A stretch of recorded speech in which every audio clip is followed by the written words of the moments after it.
اعوذ باللہ السمیع العلیم من الشیطان اللعین الرجیم بسم اللہ الرحمن الرحیم الحمد للہ رب العالمین الصلاة والسلام علی اشرف الانبیاء والمرسلین وخاتم النبیین وعلی اہل بیتہ الطیبین الطاہرین المعصومین الذین اذهب اللہ عنہم الرجس وطہرہم تطہیرا اللهم صل على محمد وآل محمد لعنۃ اللہ علی اعدائہم من یوم عداوتہم الی قیام یوم الدین اما بعد فقد قال الحکیم فی محکم کتابہ الکریم وهو أصدق القائلين وقوله الحق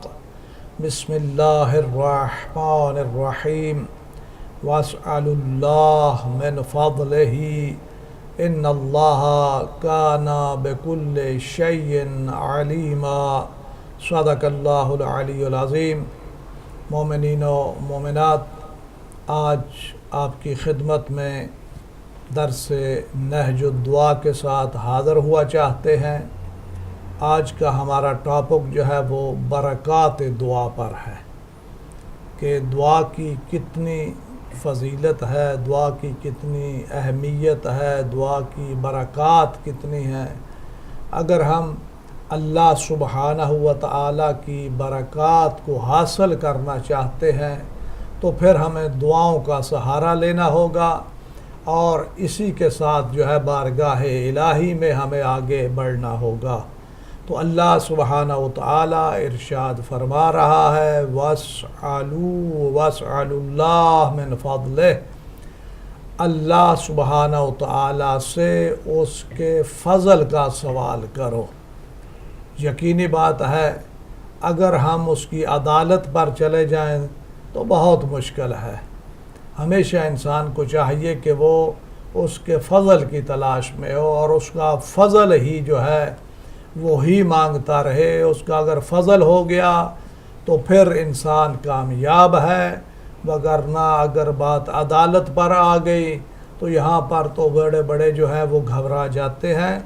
لہذا اللہ سبحانہ و تعالی سے اس کے فضل کی دعا کرو، اور جس پر اللہ سبحانہ و تعالیٰ کا فضل ہو جاتا ہے وہ بندہ اس دنیا میں بھی کامیاب ہے اور آخرت میں بھی کامیاب ہے. تو اگر ہم یہاں کی کامیابیاں حاصل کرتے ہیں، آخرت کی کامیابیاں حاصل کرنا چاہتے ہیں تو پھر اللہ کی بارگاہ میں جانا ہوگا. وہاں جا کر گڑ گڑا کر اللہ سبحانہ و تعالیٰ سے اس کے فضل کا جو ہے وہ مطالبہ کریں کہ وہ ہم پر فضل کر دے. اور جس پر اس کا فضل ہو جاتا ہے تو پھر کوئی بھی چیز جو ہے اسے نقصان نہیں پہنچا سکتی. تو اللہ سبحانہ و تعالیٰ ارشاد فرمایا وَاسْأَلُوا اللَّهَ مِنْ فَضْلِهِ إِنَّ اللَّهَ كَانَ بِكُلِّ شَيْءٍ عَلِيمًا. اللہ سبحانہ و تعالیٰ کے پاس ہر چیز کا علم ہے، وہ ہر چیز سے آگاہ ہے. ہاں انسان جو ہے وہ ہر چیز سے آگاہ نہیں، لیکن کوئی ایسی چیز نہیں ہے کہ جو اللہ کے علم میں نہ ہو. ہر چیز اس کے علم میں ہے.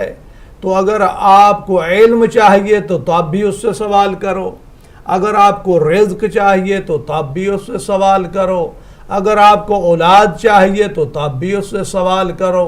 یعنی جو بھی آپ حاصل کرنا چاہتے ہیں اس کی بارگاہ میں جائیں. ہم لوگوں کے بارگاہ میں تو جاتے ہیں، لوگوں کے پاس جا کر سوال کرتے ہیں، لوگوں کے سامنے گڑ گڑاتے ہیں. ہم سمجھتے ہیں کہ یہ ہماری حاجات جو ہے یہ پوری کریں گے، یہ ہمارے قاضی الحاجات ہیں. نہیں، ایسی بات نہیں ہے، بلکہ اللہ کی بارگاہ میں جائیں.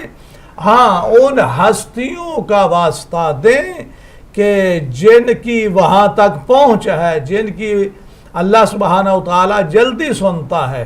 اور بعض ایسی ہستیاں ہیں کہ جن کو یہ ٹائٹل ملا ہوا ہے، یہ لقب ملا ہوا ہے کہ جنہیں باب الحوائج کہا جاتا ہے. وہاں جائیں، اللہ سبحانہ و تعالیٰ کو ان ہستیوں کا واسطہ دیں، یا اگر آپ وہاں نہیں جا سکتے تو اپنے گھر میں بیٹھ کر ان ہستیوں کا واسطہ دیں اور بارگاہ پروردگار سے دعا مانگیں، تو اللہ سبحانہ و تعالیٰ آپ کو وہ کچھ عطا کرے گا کہ جس کی انسان نے کبھی توقع ہی نہ کی ہو، سوچا بھی نہ ہو۔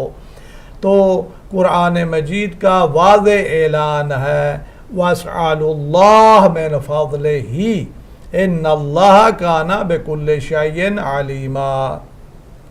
پیغمبر اسلام محمد مصطفیٰ صلی اللہ علیہ وآلہ وسلم ارشاد فرماتے ہیں من نزلت بہی فاقۃ فانزلها بالناس لم تصد فاقتہ، اگر کوئی انسان فقر و فاقہ میں چلا جاتا ہے اور اپنے اس فقر کو، اپنے فاقے کو ختم کرنے کے لیے لوگوں کے طرف جاتا ہے، لوگوں سے مدد مانگتا ہے، تو فرماتے ہیں لم تصد فاقتہ، تو وہ جو دروازہ ہے نا وہ بند نہیں ہونے والا، اس لیے کہ بندہ کہاں تک کس کی مدد کر سکتا ہے۔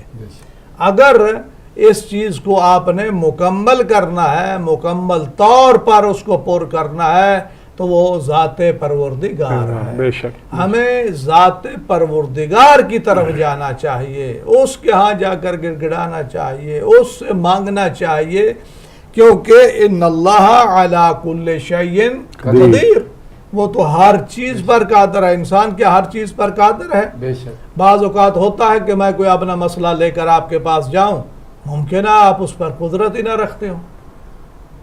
بعض اوقات ہوتا ہے کہ انسان کہتا ہے ٹھیک ہے ہم آپ کی ہیلپ کرتے ہیں، میں یہ کام کروا دوں گا، لیکن کبھی کبھار ایسا بھی ہوتا ہے کہ کوئی بھی وہ کام آپ کا کروا نہیں سکتا، بے شک۔ تو ہمیں کس کی بارگاہ میں جانا ہے؟ کہ جو ہر چیز پر قادر ہے، جس کا ہر چیز پر جو ہے وہ قبضہ ہے، ہر چیز اس کے قبضہ قدرت میں۔ لہو ملک السماوات والارض، یہ زمین و آسمان جو ہے یہ اسی کے لیے ہے، بے شک۔ اور جو کچھ اس کے اندر ہے یہ بھی اسی کا ہے۔ اور اگر قرآن مجید کا مطالعہ کیا جائے، قرآن مجید کو دقت کے ساتھ پڑھا جائے، تو وہاں تو ارشاد فرماتا ہے یسبح للہ ما فی السماوات و ما فی الارض، جو کچھ زمین و آسمان کے اندر ہے وہ اس کی تسبیح کرتے ہیں۔ بے شک۔ یہ ایک انسان اتنا غافل ہے کہ دوسروں کے دروازوں پر جائے گا، دوسروں کے پاس جا کر گڑ گڑائے گا، اپنی جو ہے وہ حاجات ان کے سامنے رکھے گا، لیکن جہاں سے ہر چیز ممکن ہے وہاں کیوں نہیں جاتا؟ وہاں جانا چاہیے، اس کی بارگاہ میں جانا چاہیے، وہاں گڑ گڑانا چاہیے، وہاں سے مانگنا۔ اب یہ اس کی مرضی ہے کہ وہ کس کی ذمہ داری لگاتا ہے، یہ اس کا کام ہے، کروانا اس نے بندوں سے ہی ہے، لیکن کام اس کا ہے۔ وہ کسی ایسے کے دل میں رحم ڈال دے گا کہ جہاں تک آپ کا کام نہیں ہوا، لیکن جب آپ اللہ کی بارگاہ میں گئے ہیں، وہاں گڑ گڑائے ہیں، وہاں روئے ہیں، وہاں اپنا جو ہے وہ مسئلہ پیش کیا ہے، اللہ نے اسی شخص کے جس کا اس نے آپ کو کام کرنے سے انکار کر دیا تھا، اسی کے دل میں رحم ڈال دیا آپ کے لیے، تو وہیں سے پکار آ جاتی، آؤ آپ کا کام جو ہے وہ تیار ہے۔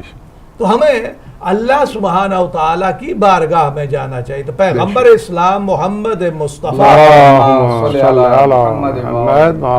صلی اللہ علیہ وآلہ وسلم ارشاد فرماتے ہیں من نزلت بہی فاقہ، کہ جو فاقہ میں چلا جائے، جو فقر و فاقہ میں چلا جائے، فَأَنزَلَهَا بِالنَّاسِ، اور پھر جا کر لوگوں کے سامنے بیان کرے۔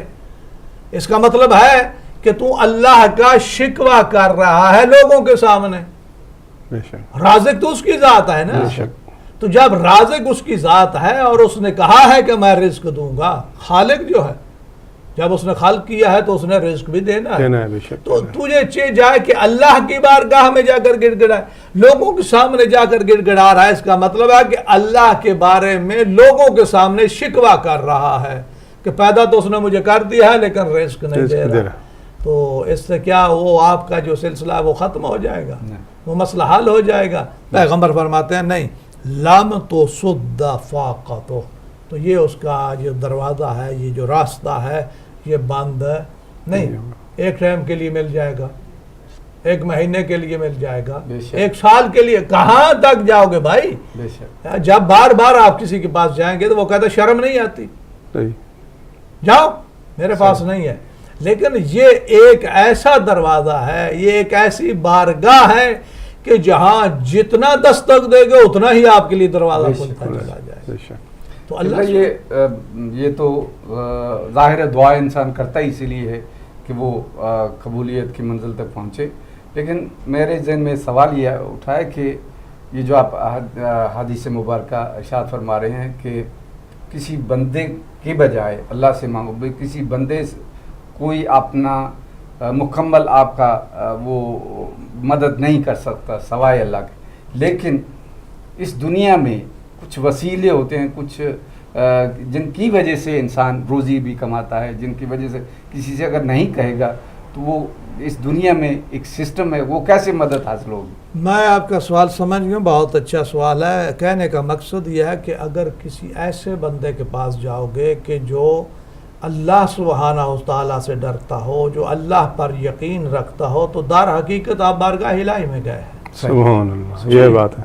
در حقیقت آپ اگر کوئی بندہ پیغمبر اسلام کی خدمت میں چلا جاتا ہے تو اس کا مطلب کہاں ہے؟ کہ وہ اللہ کی بارگاہ میں چلا گیا۔ اگر ائمہ اطہار میں سے کسی کے پاس چلا جاتا ہے، چونکہ یہ مقرب الہی ہیں، صحیح، چونکہ یہ اس کی طرف سے بھیجے گئے ہیں اور ان کا ڈائریکٹ تعلق اس ذات سے ہے، صحیح، تو اگر آپ کسی بندے ایسے کے پاس جاتے ہیں جو مومن ہے، صالح ہے، خوف خدا رکھنے والا ہے، تو یہ اس کے ذہن میں کس نے بات ڈالی ہے؟ جس کی وجہ سے آپ کا روزی کا مسئلہ حل ہوتا ہے جی، اس کا بھی اس دنیا میں رازق وہی اللہ سبحانہ و تعالیٰ ہے۔ تو کہنے کا مقصد یہ ہے کہ کسی ایسے کے پاس نہ جائیں کہ جو اللہ کو مانتا ہی نہیں، ظاہر، جو اللہ پر ایمان ہی نہیں رکھتا، تو اس کا مطلب ہے کہ آپ جا کر اللہ کا شکوہ کر رہے ہیں اس کی بارگاہ میں، تو وہ تو یہ کہا گا کس نے کہا تھا ایمان لے آؤ؟ صحیح صحیح صحیح۔ میں نے کل اب یہ ایکسپلینیشن صحیح ہوئی۔ میں نے پچھلی مجلس میں بھی یہ شاید ان چیزوں کی طرف یہ جب جناب خدیجۃ الکبریٰ کے حوالے سے بات ہوئی تو لوگ، میں نے اس میں بھی عرض کیا تھا کہ لوگ آ کر وہ لوگ کہ جو صاحب ایمان تھے جب کسی مشکل میں مصیبت میں گھر جاتے تھے تو یہ کافر کیا کہتے تھے؟ اگر تیرا مشکل کشا سچا ہوتا تو آج تو اس مشکل میں نہ ہوتا۔ اللہ، اس طرح کہتے ہیں، ایسے کہتے ہیں نا، ایسے کہتے ہیں۔ کیوں؟ ان کے عقائد سے انہیں گمراہ کرنے کے لیے، ان کے ایمان سے انہیں ہٹانے کے لیے۔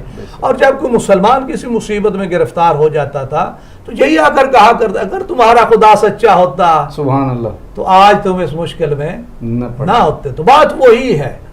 تو پیغمبر اسلام ارشاد فرماتے ہیں وَمَن نَزَلَتْ بِهِ فَاقَةٌ فَأَنزَلَهَا بِاللَّهِ، اگر کسی کے پاس فقر و فاقہ آ جاتا ہے اور وہ اللہ کی بارگاہ میں چلا جاتا ہے، پہلے تھا کہ لوگوں کی بارگاہ میں، اب فرماتا ہے کہ وہ اللہ کی بارگاہ میں چلا جاتا ہے فَيُوشِقُ اللَّهُ لَهُ بِرِزْقِهِ، تو اللہ سبحانہ وتعالیٰ رزق کو اس پر عاشق کر دیتا ہے۔ سبحان اللہ، کیا بات ہے۔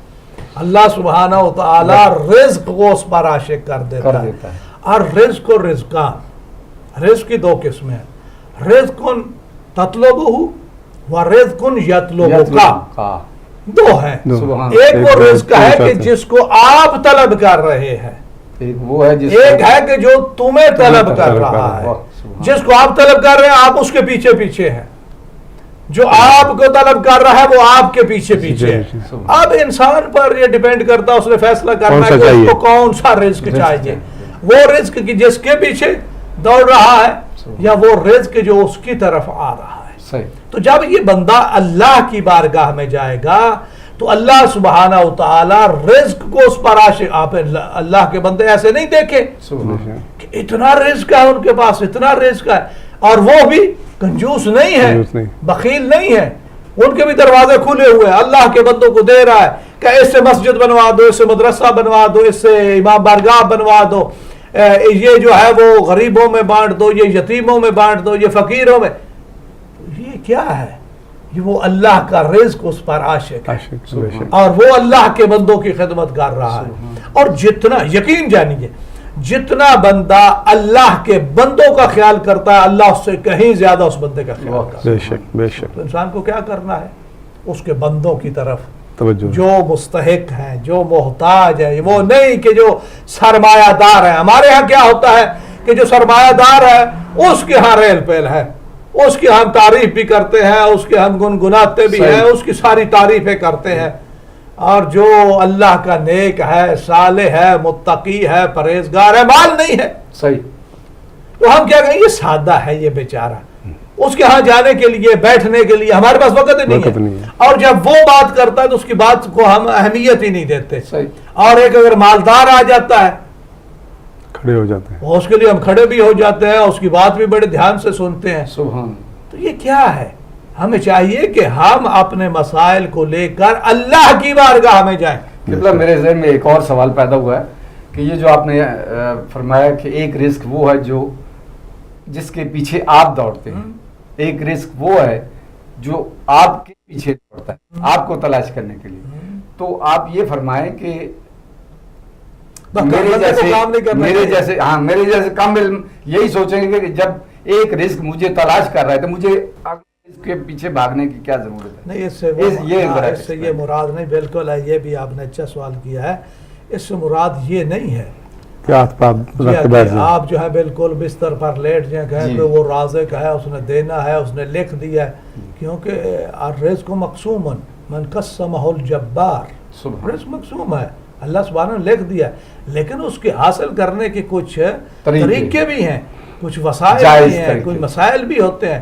تو انسان کو چاہیے کہ وہ اپنی طرف سے سعی کرے اور کہے کہ پروردگار عالم تو نے جو مجھے طاقت دی تھی، جو تو نے مجھے ہمت دی تھی، میں نے اس کو استعمال کرتے ہوئے جائز طریقے سے آپ کے پیغمبر نے جو حکم دیا ہے اس کے مد نظر اس کو رکھتے ہوئے میں نے اپنا کام کر دیا، اب تو جان اور تیرا کام جانے. تو وہ دیکھیں ہم اس کی گفتگو کر رہے ہیں. تو وہ یہ نہیں کہ آپ رزق کے پیچھے دوڑ رہے ہیں، یہ وہ ہے کہ جو انسان حرام کی طرف چلا جاتا ہے. اب کہتا ہے کہ نہیں جی وہ شراب کا کاروبار کر کے اس میں بڑا رزق ہے. کہنے کا مقصد سمجھ گیا؟ یعنی حرام کی طرف نہ جائیں. وہ رزق جو حرام ہے، جو اللہ نے حرام کر دیا، اس کے نبی نے حرام محمد حرام الی یوم القیامہ وحلال محمد حلال الی یوم القیامہ. اگر حلال کی طرف جاؤ گے تو اللہ کی بارگاہ میں جا رہے ہو. میں نے شاید کسی جمعہ خطبہ میں بھی کہا تھا یہ ہے کہ اگر انسان واجبات کا پابند ہو جاتا ہے، محرمات کا تارک ہو جاتا ہے، تو اس کا ہر کام عبادت الہی ہے. اگر وہ بچوں کے لیے روزی حاصل کرنے کے لیے جاتا ہے تو یہ کیا ہے؟ عبادت پروردگار ہے. تو یہاں بھی کہنے کا وہی مقصد ہے. یہ نہیں کہ آپ ہاتھ پہ ہاتھ رکھ کر بیٹھ جائیں گے اور کہیں کہ نہیں اللہ دے گا، نہیں، یہ بات نہیں ہے. تو پیغمبر اسلام بھی شاید اسی کی طرف اشارہ فرما رہے ہیں وَمَنْ نَزَلَتْ بِهِ فَاقَةٌ فَأَنْزَلَهَا بِاللَّهِ.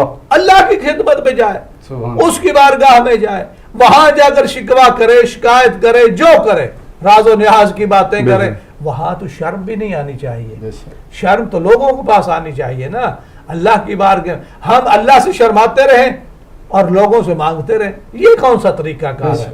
تو وہاں پر جائیں، وہاں پر اپنے مسئلے کو رکھیں. جی السلام علیکم. جی پلیز آپ نے ٹی وی کی آواز تھوڑی آہستہ. اب ٹھیک ہے جناب؟ جی فرمائیے. السلام علیکم جناب. علیکم السلام. جناب نام نہیں بتانا چاہتا، پروگرام ارشد آؤٹ کلاس سے آپ تینوں کا، اور میں سمجھتا ہوں کہ آپ جیسے پروگرام روزانہ ایسے ہی آنے چاہیے اور گھر جیسا ماحول ہونا چاہیے. جزاکم اللہ. اور ایسے بعض اوقات آپ کے ایسے پروگرام ہوتے ہیں کہ جس میں لوگ جو میزبان اور مہمان ہوتے ہیں وہ اسٹیچو بنے رہتے ہیں اور دل چاہتا ہے وہ چینل ہی بند کر دو. ایسے ہی گفتگو ہونا چاہیے جیسے آپ لوگ بیٹھے ہوئے، لگتا ہے گھر میں علم بھی مل رہا ہے، ہمیں درس بھی مل رہا ہے، اپنے گھر جیسا ماحول بھی مل رہا ہے. تو صبح اور شام جب بھی پروگرام آتے ہیں، جب بھی میں دیکھتا ہوں چینل وہ بند کر دیتا ہوں میں ہدایت. اس لیے مجھے اندر سے عجیب سا محسوس ہوتا ہے کہ کہاں میں